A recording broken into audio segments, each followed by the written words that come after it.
Hello lovelies, and welcome back to my channel. It is your girl Amore Galore, and on my channel you can expect to get tips and tricks on how to navigate this thing called life, some reviews, talking about food occasionally, and some surprise stuff that may happen every now and then. So if you are very interested in finding out what I'm gonna do with this channel, definitely go ahead and press that subscribe and notification bell.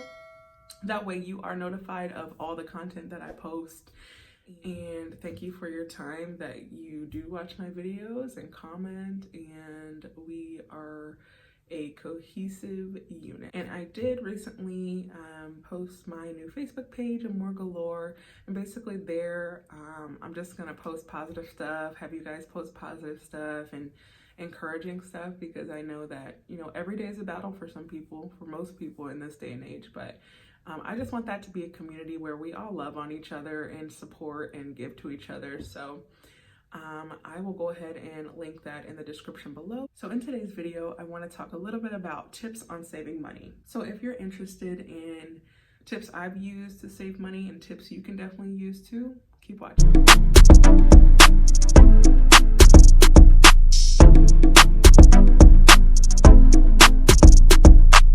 All right, so like I mentioned, today we're going to talk about tips on saving money. Saving money has always been an issue for me. Like, I am a spender and I know that, and I'm really trying to talk to myself about that. But I've been recently getting into saving my money because it's really important, and I don't know what tomorrow's gonna bring, or next week, or even next year. So I want to have a backup plan or a fail safe in case something does come up that I need to have money for. So I've really been thinking about this a lot lately, and I just want to start doing better. Essentially, that's pretty much the bottom line. So the first tip that I have for you is saving on groceries and cooking at home. So as far as the saving on groceries part, look for coupons. Look for, I know Hy-Vee actually has like little coupons that you get free food. Like I think this time it's free carrots and something else, but you can incorporate that into your meal and it's completely free. So definitely utilize the coupons and free food that you do see. Also, I know in some of my other videos I had a Dollar Tree meal, and utilizing those places that do have cheaper food or are cheaper, like the Dollar Tree, Aldi's, those, you know, off-brand places, but they're a lot cheaper, essentially. I know there are some things that are a little questionable, but most of the stuff is cheaper value, and it's most of the time it's good food too. I know I did go shopping at Aldi and got all of the ingredients for chicken tortilla soup, and I think it came to about like $15 or something like that. Now, I guarantee you, if I would have went to Walmart, I would have paid at least $25 easily. So it's just being mindful about the different places that you can shop and saving money on that. And with cooking at home, of course, you're not going to be spending money out at restaurants like I do all the time, because you're cooking at home. And I've really been enjoying cooking meals at home because I am trying to create different types of meals and stuff like that. So it's pretty exciting to actually cook. Like, I've put the excitement back into cooking at home. And I know it's a lot of work, and I am so particular about how I cook things, but it actually is really fun. And when it does end up tasting really good, like, I'm super stoked about it. And like, of course I post pictures. I'll show here and here a couple of pictures of my food, and it tastes so good. Like, it's just amazing. So grab a new recipe, grab some food from the Dollar Tree or Aldi's, and have y'all some dinners at home. Also, taking a look at what you already have in the cupboards and the refrigerator. That way you're not overbuying things at the grocery store too. So, and definitely check expiration dates. So if something's about to expire, go ahead and incorporate that into a meal, you know? So you have your food that you already have. You might need to get a couple of other ingredients to make the recipe, but utilize everything you have. I believe the statistic is Americans waste about 1 pound of food per day or something like that. Don't quote me on that, but I'll get the fact there for you as well. But I am really trying not to waste food, because I do that, and I said doo-doo. Anyway, but I just want to like be better about it, you know? Not everybody has access to food or to a hot cooked meal, so I need to be more grateful about that.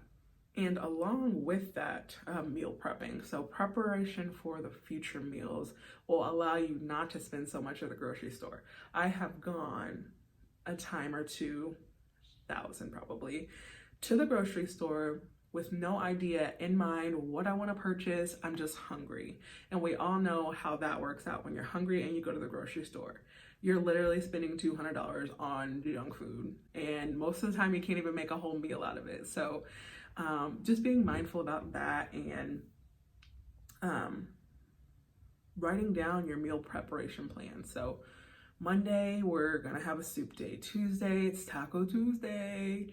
You know, Wednesday, chicken and veggies. You know, just it can be as simple as that, or more advanced if you choose. It's really up to you, your discretion, how you want to do things. But this is what I've noticed is one big change in my finances, because I'm like, wait, I still have money, and that's shocking. So it's nice to not be depleted every month, you know. A lot of us are very paycheck to paycheck, me included. I've got bills to pay, y'all got bills to pay, and I just got to do better for myself, and I want that for you guys too, so that's why I'm sharing this. All right, so tip number 2, selling stuff. So when I moved to my new place, I sold a ton of items, and with me, I did want to buy new things for the new place because I was just the old stuff was kind of retired for me. I had been tired of seeing it, so I sold, you know, my old things, and then I bought new with the funds that I had earned from selling things. So of course you can sell items to make some extra cash to throw into savings.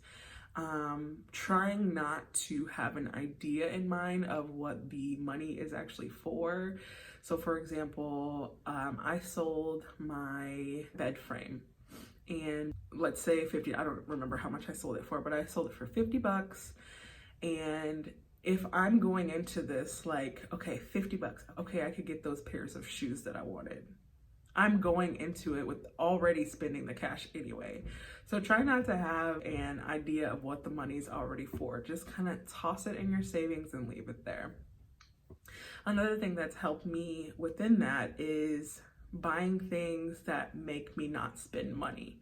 And I know that sounds kind of weird, but for example, I bought a cappuccino and latte maker Keurig, and of course, on the front end of things, that is a little spendy, but I have more than doubled probably the money that's coming back to me versus going to a coffee shop and spending $5 to $6 a cup of coffee. So you think $5 per cup, 5 days a week, we'll say, 5 days a week. So that is 5 times 5, so that's $25.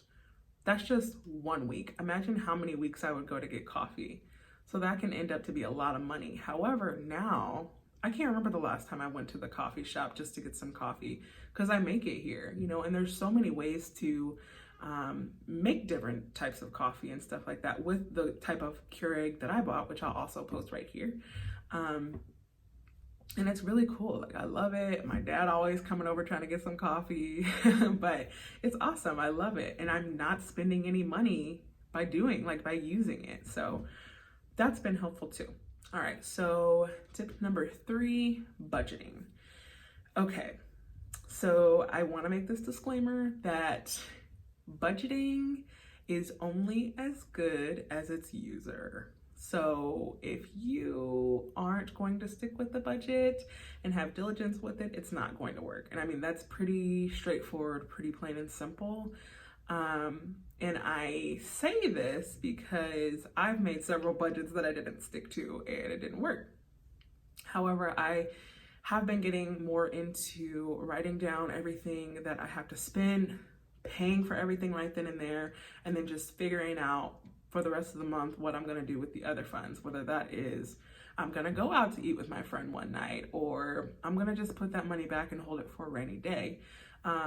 Budgeting and telling yourself to spend this much on this thing and that's it is super, super helpful when you're not like me and don't follow your budget.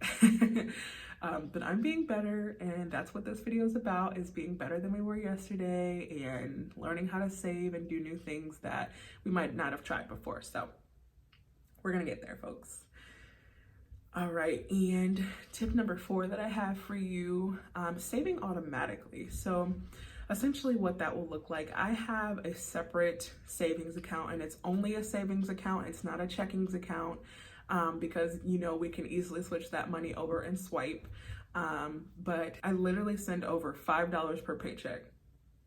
I know that may not seem like a lot, but I also do have other like savings accounts and stuff like that. But I decided to have this one specifically for just $5. And $5 is more than $0. So if you're not saving anything, then you're not going to get anywhere.